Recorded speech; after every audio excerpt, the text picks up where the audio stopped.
In today's video, I'm going to teach you how to fix the Windows Copilot missing button. If the Copilot button has disappeared from your taskbar, don't worry, because this is usually a very quick fix.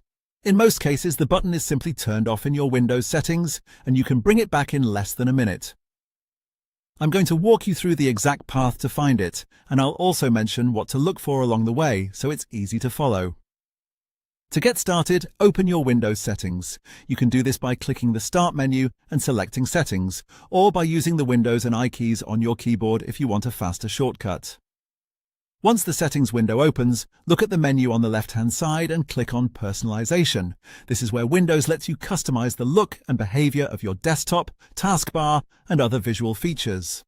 After you're inside Personalization, find Taskbar and click on it.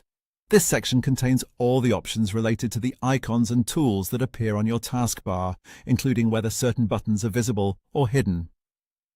If your Copilot button is missing, this is the area where that setting is usually controlled. Now, scroll until you find Other System Tray icons and click to open it.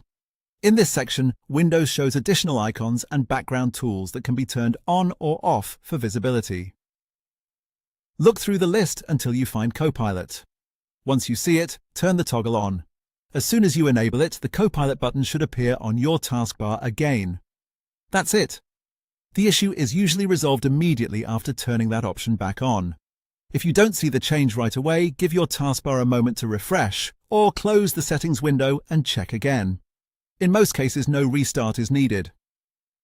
This method is the simplest way to restore the missing Windows Copilot button, and it's helpful to know because taskbar settings can sometimes change after updates or system adjustments. So anytime a built-in Windows feature seems to disappear, checking the taskbar settings is a smart first step.